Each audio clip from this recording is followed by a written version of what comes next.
ainda de pé, como uma atitude de reverência à palavra de Deus, embora você possa estar sentado e em atitude de reverência. Também você pode estar em pé sem atitude de reverência. Então não é tanto estar em pé ou não, mas agora em pé e em atitude de reverência, vamos absorver os 2 versículos que serão meditação desta manhã para os irmãos. Em algum tempo atrás eu já preguei sobre esse versículo.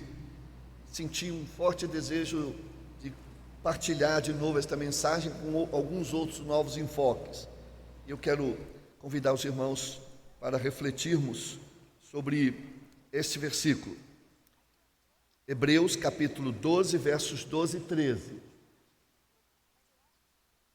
Que diz assim: portanto, fortaleçam as mãos enfraquecidas e os joelhos vacilantes, façam caminhos retos para os seus pés, para que o manco não se desvie, mas antes seja curado.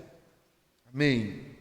Vou falar sobre como superar as deficiências e o desânimo. Pode assentar, vamos cantar esta canção, que é uma oração, ao tempo que também é uma preparação para ouvirmos a palavra, porque este cântico termina: seguro estou, tu és o Deus de amor, não temerei. E ele vai dizer que eu ergo as minhas mãos, preciso receber tua palavra, ó Deus, que me fará viver. Eu espero que seja eu o instrumento de Deus para transmitir a sua palavra, que vos fará todos nós vencermos. Entrego a ti a minha oração, pois tu és Senhor, fonte de águas vivas que há em mim. És a minha esperança, eu descanso em ti. Posso confiar que a vitória está por vir. Entrego a ti a minha oração, pois tu és Senhor, fonte de águas vivas que há em mim. És a minha esperança, eu descanso em ti. Posso confiar que a vitória está por vir. Seguro estou em ti, tu és o Deus de amor. Não temerei o mal, tu és o grande eu sou. Eu ergo minhas mãos, preciso receber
Meus irmãos amados, o texto que lemos e lerei de novo, porque são apenas 2 versículos, é um desafio, ao tempo que é uma constatação. Esse versículo está tanto no Antigo Testamento, ele foi proclamado por Isaías, como também está no Novo Testamento. É claro que o autor aos Hebreus deve ter se inspirado em Isaías. E ele pensou, há 1000 anos atrás, já era assim a situação do povo, que precisava de um despertamento, de um avivamento, e hoje da mesma maneira. O livro de Hebreus, escrito lá próximo do ano 100 da era cristã, também 1100 anos depois de Isaías, também constatou isso. E agora nós, 2000 anos depois, também percebemos isto. Porque na verdade é uma luta permanente que temos para nos manter o nosso ânimo. A palavra ânimo vem de anima, ou vem de alma. Então, quando a pessoa perde o ânimo, ela está perdendo a alma. A alma que a motiva, a alma que faz ela desejar viver, a alma das suas emoções, dos seus sentimentos. E por causa da falta de ânimo, também vão surgindo em nós algumas deficiências. E todas essas deficiências, o autor bíblico condensou em três elementos, membros do nosso corpo: mãos, joelhos e pés. E cada um desses elementos representam um aspecto da nossa vida cristã. Por isso quero falar como superar as deficiências, volta lá, do tema, como superar as deficiências e o desânimo. Então acompanhem comigo o verso 12. Portanto, levantai as mãos cansadas. Em outra versão, os irmãos leram lá, fatigadas, e os joelhos vacilantes, façam caminhos retos para seus pés, para que o manco não se desvie, antes seja curado. Este texto bíblico, meus irmãos, vai refletir alguns sinais, pode passar, alguns sinais de deficiência, que esse é o primeiro ponto. Vou descrever, vamos ficar atento aí, os sinais de deficiência e de desânimo que eu e você enfrentamos no nosso dia a dia. Eu não sei se essa pandemia se as pessoas os cristãos vão superar isso bem. Eu disse domingo passado que vai ser uma tarefa muito grande para os pastores, especialmente sérios, trazer as pessoas de volta para a igreja. São 6 meses de ausência aos cultos. Agora, talvez 5 meses que já estamos aqui há algum tempo. Já se acostumaram, se ambientaram com esta ausência. Facilitamos agora pela internet, então fica muito mais fácil. Mas será que estas pessoas vão desanimar ou não? ou será esta pandemia uma peneira para que de fato sobrevivam aqueles que têm sua vida cristã saudável, ou se tornaram mais próximos de Deus nesta pandemia? E os que já estavam fracos,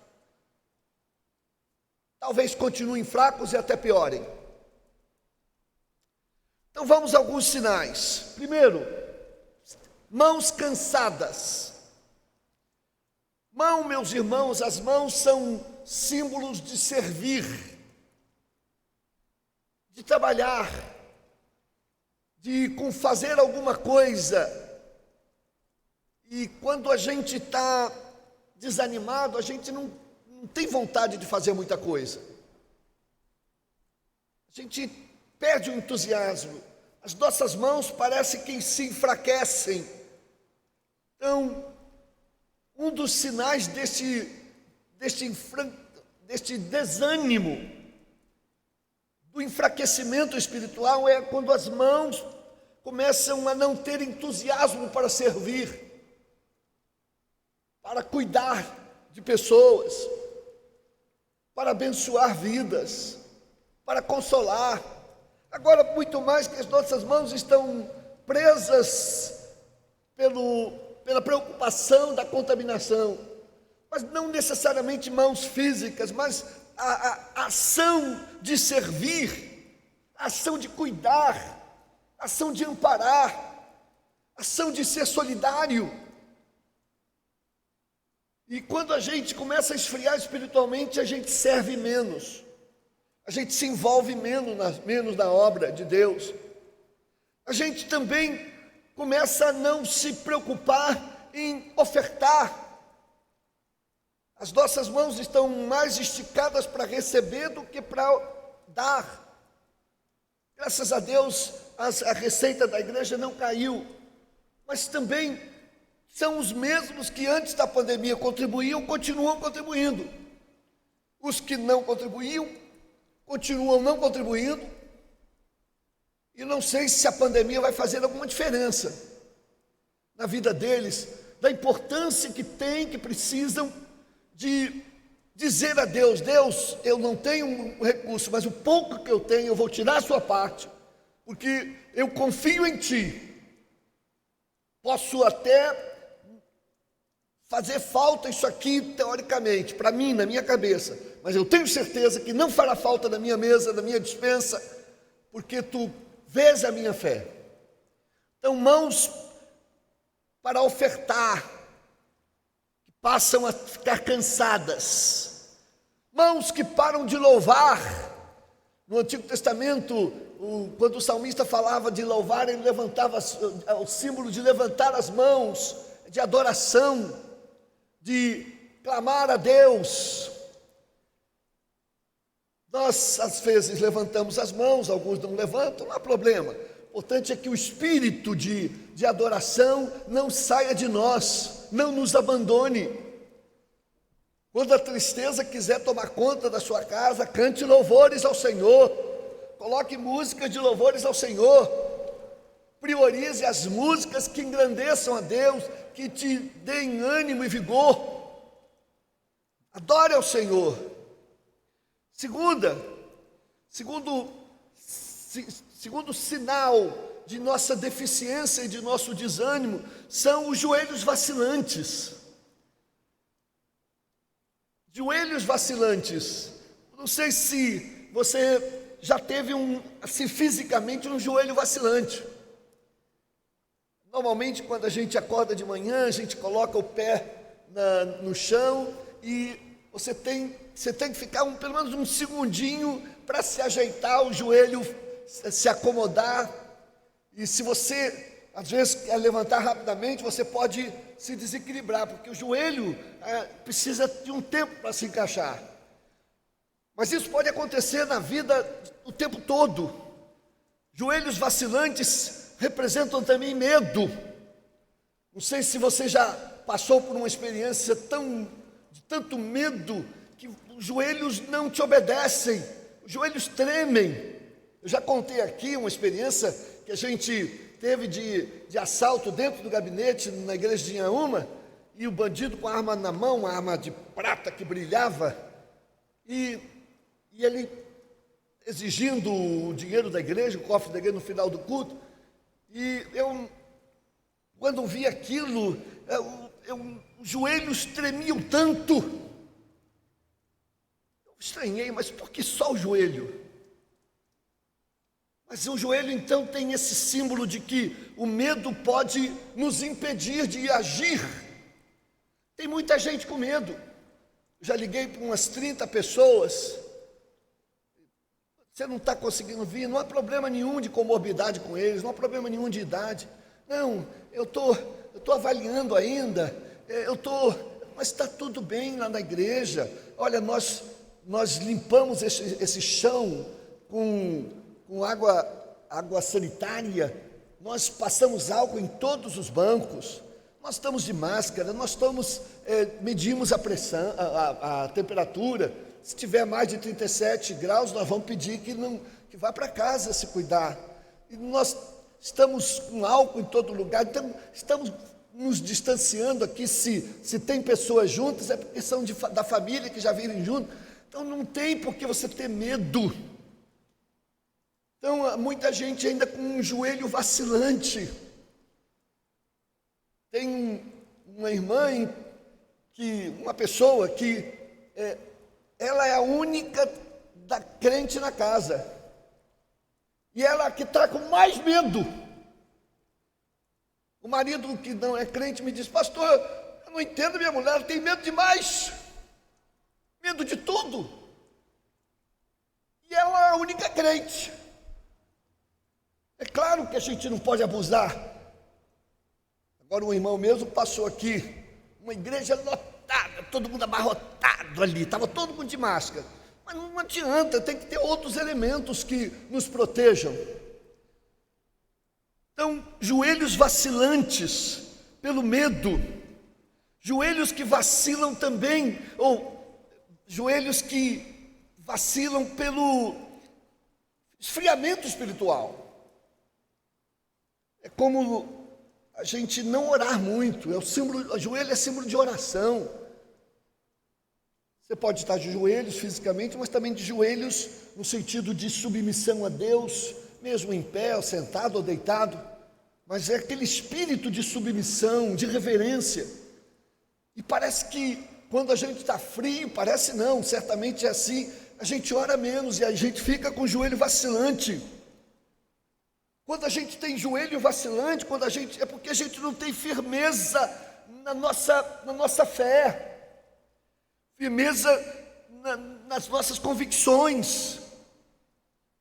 Quando a gente está com muito medo, é porque o temor a Deus, a confiança em Deus é porque está baixa.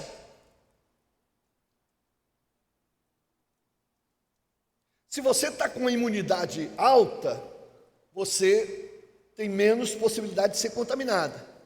Mas se você está com imunidade baixa, você se contamina mais. Então, trazendo para o mundo espiritual, se a sua imunidade, se o seu temor a Deus, se a sua confiança a Deus está num nível baixo, você facilmente se contaminará pela frieza espiritual, pelo desinteresse, pela depressão, pela uma série de coisas que vão paralisar você. E eu temo que, paralelo à pandemia do coronavírus, também haja pandemia espiritual, de fraqueza espiritual. Sim, meus irmãos, alguns estão com muita dificuldade, e medo também de intimidação. As pessoas questionam: cadê Deus? Cadê o seu Deus? E você é mesmo? Não se intimide. Seus joelhos não podem vacilar. Terceiro também, o autor fala em pés mancos. Pés mancos.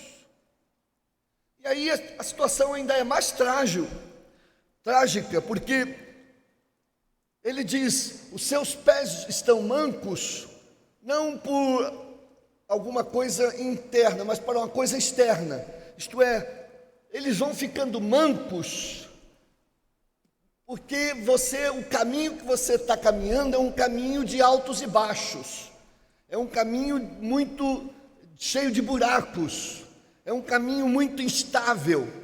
É que nem quando você está num automóvel, você compra um automóvel, e se as ruas que a gente transita aqui são muito esburacadas, a mola, o amortecedor, uma série de coisas do carro vão sendo prejudicados. Nosso Rio de Janeiro está todo esburacado. Então a gente fica até com pena de comprar um carro novo para botar nas ruas desta. Então esse é o mesmo problema. A deficiência vai tomando conta de nós, porque a gente às vezes está no caminho do ímpio, na roda dos escarnecedores, mas não faz diferença. Então nós estamos andando por caminhos tortos, vendo coisas tortas, se relacionando com pessoas que têm um caráter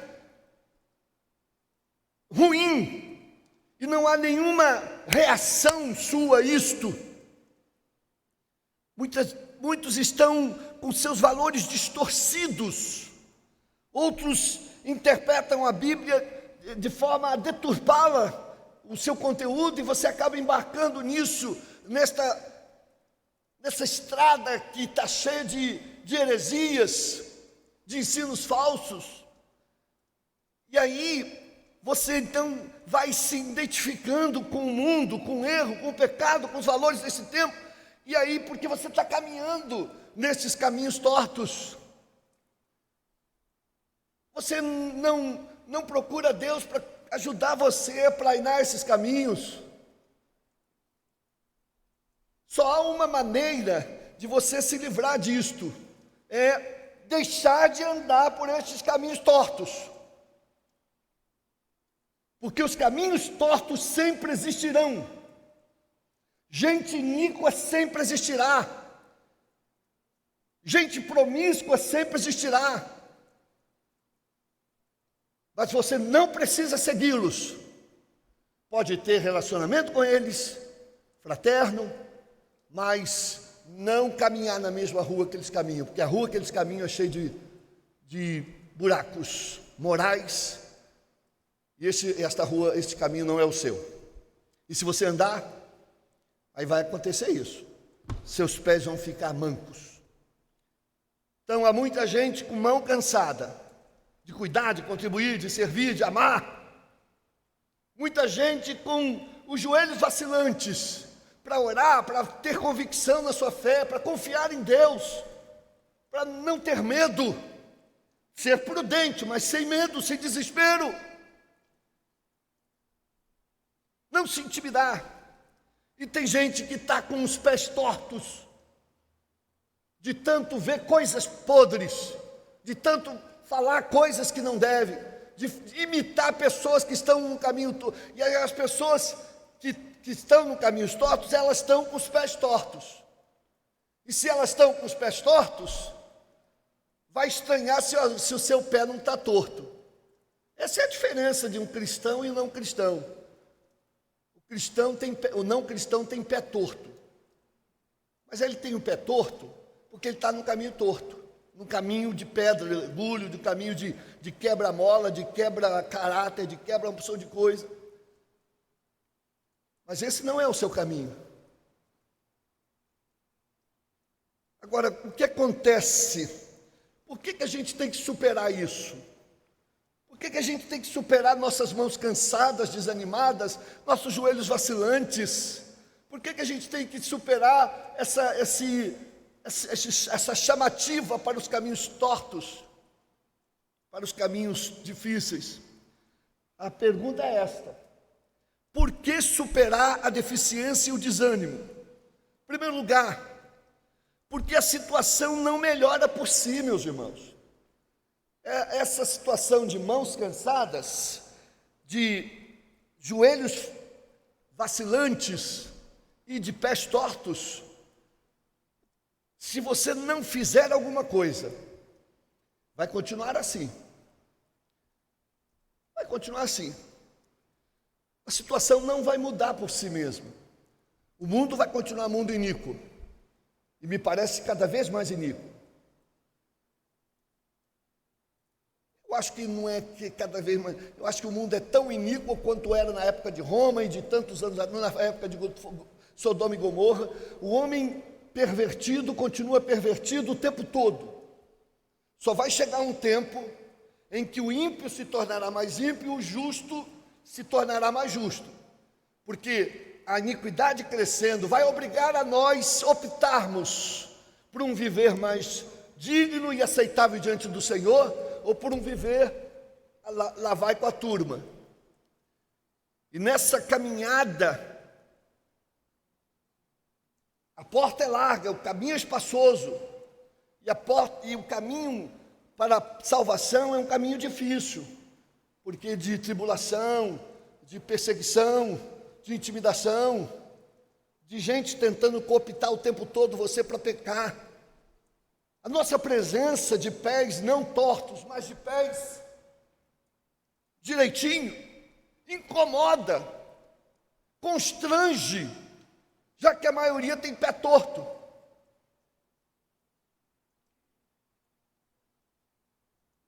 Não será assim. O triste é que quando há muitas pessoas com pés tortos dizendo-se cristãos evangélicos. Não são. Então a situação não muda. Você que tem que mudar. Você que tem que pedir a Deus para fortalecer suas mãos, firmar os seus joelhos e caminhar você no caminho certo. Segundo, essa situação é difícil e ela precisa ser superada porque ela é contagiosa. Desânimo e deficiência espiritual é contagioso, ou são contagiosos. Sim, meus irmãos, esta frieza muitas vezes que invade o nosso coração, essa falta de fidelidade, essa falta de amor às coisas de Deus, de interesse com as coisas espirituais, elas são contagiosas. Se um pai e uma mãe não estiver comprometido com Deus, seus filhos tenderão a não ser comprometidos. Eu digo tenderão porque por um milagre da graça um pode ser diferente e brilhar no meio ali do mau exemplo dos pais. Então, se você está desanimado, você contagia outras pessoas. Se você está com deficiência moral, você vai contagiando outros. Se você é dado a mentir, dá liberdade a todo mundo mentir para você. Se você é dado a falar palavras torpes, todos vão falar palavras torpes perto de você. Mas se você não fala, as pessoas até começam a pensar várias vezes, não, ele não gosta. Se você faz as mesmas coisas iníquas e erradas que outras pessoas fazem, então aí não tem jeito, você vai contaminar outras pessoas, e ali é uma rede de contaminação. Essas redes sociais, redes de televisão, rádio, são contaminadores dos valores para que as pessoas comecem a afrouxar suas convicções. Isso é contagioso demais. E a gente precisa da imunidade. E você tem a imunidade em você, meu irmão e minha irmã. Você tem o Espírito Santo. Os que não são filhos de Deus não têm o Espírito Santo. Você já é vacinado com o Espírito Santo. E essa vacina te protege. Sem esse Espírito Santo, as coisas não mudam na sua vida. Eu, algum tempo atrás, uns 3 anos atrás, todo ano eu pegava muita gripe. Eu era o rei da gripe. E eu achava assim muito estranho isso. Poxa, aí eu tomava vitamina C para ver se melhorava um pouco, mas não. Aí, antes de completar 60 anos, porque eu ficava assim, há uns 3 anos atrás, eu ficava esperando o final, eu falei, eu acho que eu vou me vacinar. Aí tomei a vacina da gripe, um grupo das que sobravam. Fiquei impressionado, passei o ano todo sem gripe. Foi tão bom. Nós tomamos a vacina do Espírito Santo. Nós só pecamos porque queremos pecar. Porque a gente tem imunidade contra o pecado. E às vezes eu abusava no gelado, ou na friagem, ou não sei o quê. Eu percebia que meu organismo queria gripar. Mas havia uma luta lá dentro de mim, dos anticorpos produzidos pela vacina, que impediam meu organismo de gripar. Então eu espirrava. Como aquela batalha, é a mesma batalha do Espírito Santo. Ele está em nós, e a carne então está lá militando, a carne quer pecar, a carne quer fazer coisa errada, mas você está vacinado pelo Espírito Santo, então ele vai produzindo no seu coração consciência, não faz isso não é do Senhor, você tem a palavra, é filho de Deus. Mas às vezes a tentação ela é acolhida, mas mesmo eu vacinado, se eu abusar, eu vou além do que a imunidade pode fazer por mim, porque é decisão minha ficar gripado, ou então é decisão minha pecar. E eu, estando imunizado, eu não afeto a ninguém. Então, meus irmãos, por isso que oramos para que a vacina venha, e que ela seja eficiente, para que a gente fique imune. Mas você já tem a imunidade no seu coração e na sua vida para todo desânimo e para toda deficiência moral. Você tem. Não adianta estranhar que os outros façam coisas erradas. Deixa eles fazerem. Eles não têm vacina do Espírito. Eles não têm como alguém dentro deles para lutar com eles contra o pecado. Por isso que a gente quer fazer chegar ao coração dessas pessoas a presença do Espírito Santo, para que sejam imunizados. Meus irmãos, em segundo lugar, nós não podemos deixar esta herança maldita da nossa deficiência e do nosso desânimo para as nossas gerações, já disse isso agora. Então, nossa deficiência não pode ser uma herança infeliz de moral e espiritual para os nossos filhos e a nossa geração. Você já ouviu muito falar em maldição hereditária?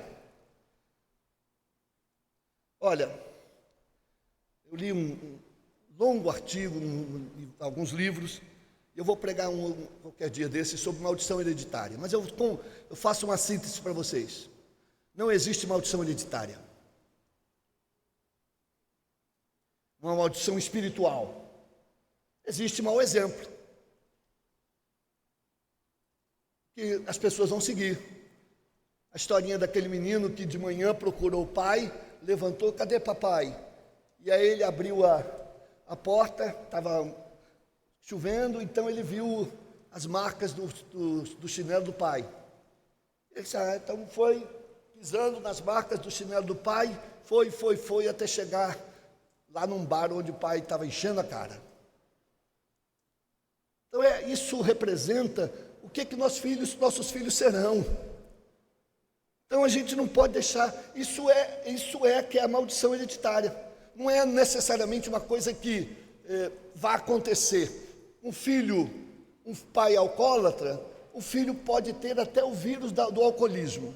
Então porque o alcoolismo é uma doença. Mas esse filho pode se conter. Mas não é uma coisa espiritual, é uma coisa biológica. Então, maldição hereditária só existe uma: a maldição do pecado. Desde Adão, os homens têm essa maldição, nascemos todos pecadores, inclinados para o mal. Mas Deus mandou a vacina. Seu Filho Jesus derramou o seu sangue precioso para nos limpar de todo mal e nos deu uma proteção permanente, que é o Espírito Santo, para a gente se livrar desta maldição hereditária que foi herdada em Adão. Só isso, mais nada. As outras coisas são exemplos, maus exemplos, má educação, mau testemunho que a gente vai semeando. Agora eu quero, na terceira parte, falar sobre como superar as deficiências e o desânimo. Pastor, o que é que eu preciso fazer para superar meu desânimo? Desânimo para orar, desânimo para cantar, desânimo para ler a palavra, desânimo para ir à igreja, desânimo para contribuir, desânimo para servir. Bom, toma uma atitude. E o autor vai dizer, em primeiro lugar, levantando mãos cansadas. Levante. Começa a cantar, começa a ler a palavra, começa a orar. Vai fazendo isso, vai, de alguma forma, vai forçando isso, vai disciplinando.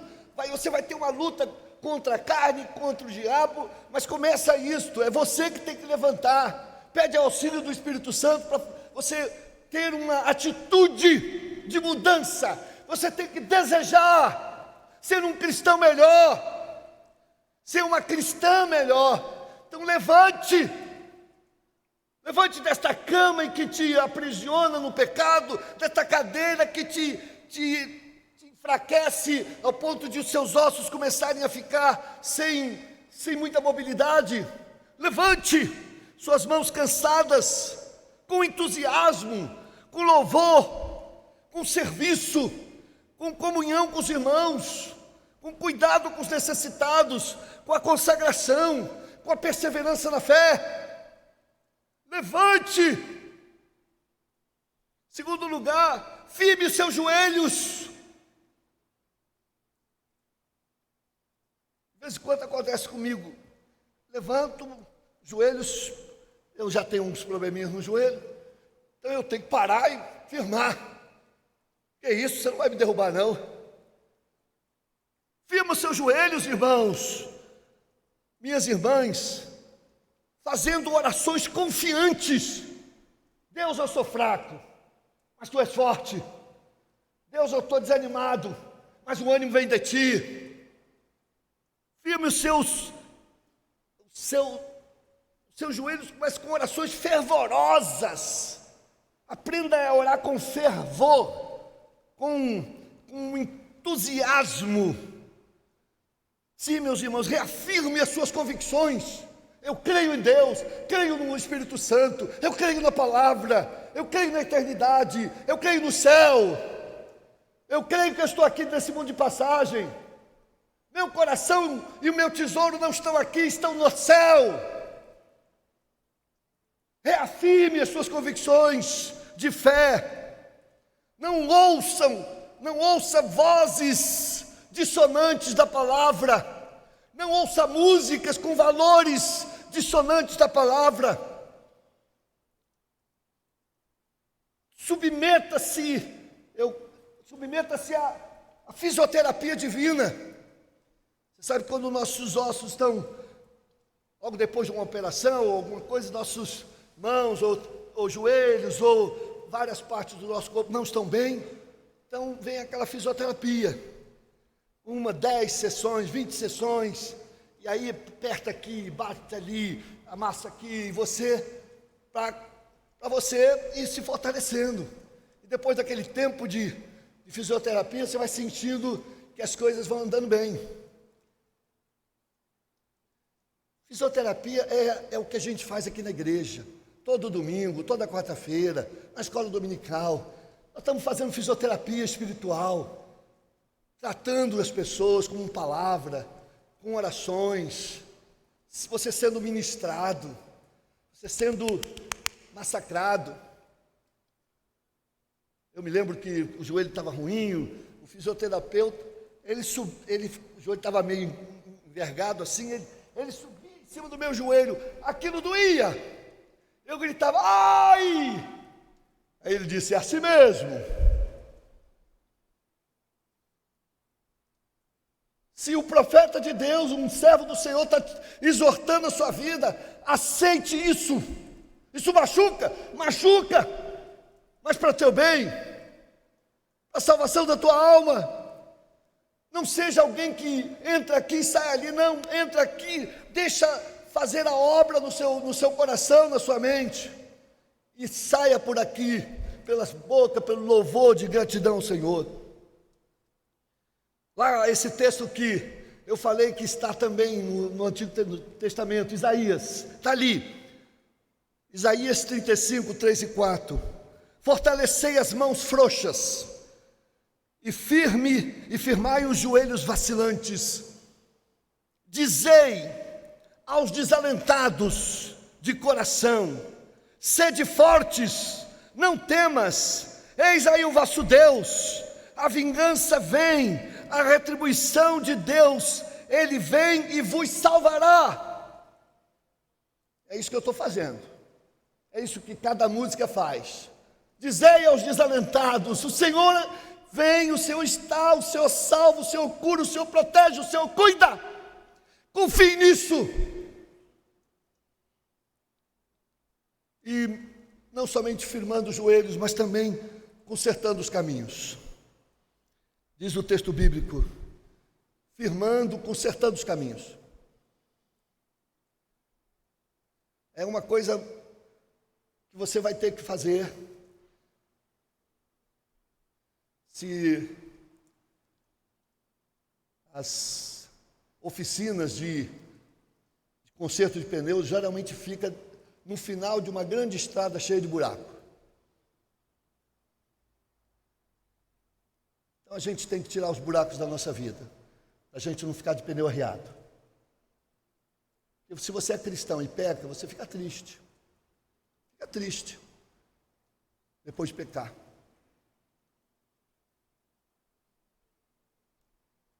Mas você precisa andar caminhos que sejam seus, sejam do Senhor, caminhos lisos, aplainados, caminhos retos. Por isso, retidão. Não caminhos tortos, não caminhos esburacados. Reafirme suas convicções, como eu disse. Então é preciso andar nesses caminhos e consertar esses caminhos para que eles sejam planos, sejam retos, não altos e baixos, não buracos e quebra-molas, mas retos e limpos. Não anda na sujeira, não. A gente está na rua, vê tampão de lixo, a gente até desvia. É assim que tem que ser mesmo. Se aquilo que você está vendo é lixo, desvia. Não põe teu pé ali, não. Porque se o teu pé ficar ali tanto tempo, você vai ficar com o pé torto. Uma vida torta. Uma vida estragada espiritualmente. Mas tem solução? Tem. Aí você agora, numa fisioterapia, talvez não resolva.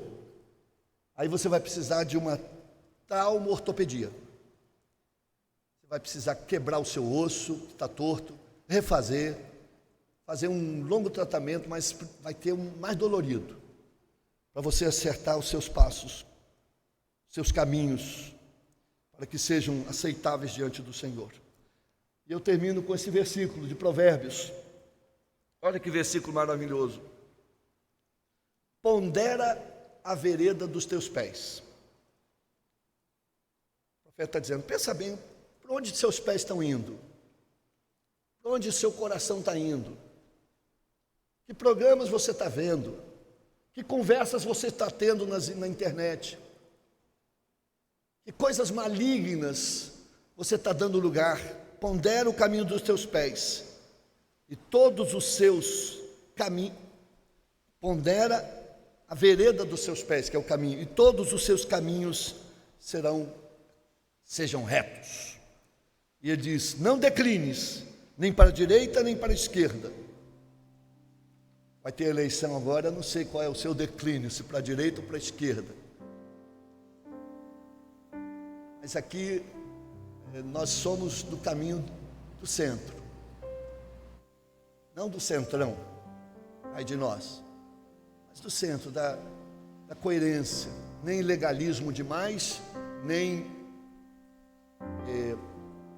perversão demais, ideologia liberal demais, caminho do centro, da equidade, da ponderância, da temperança, do domínio próprio.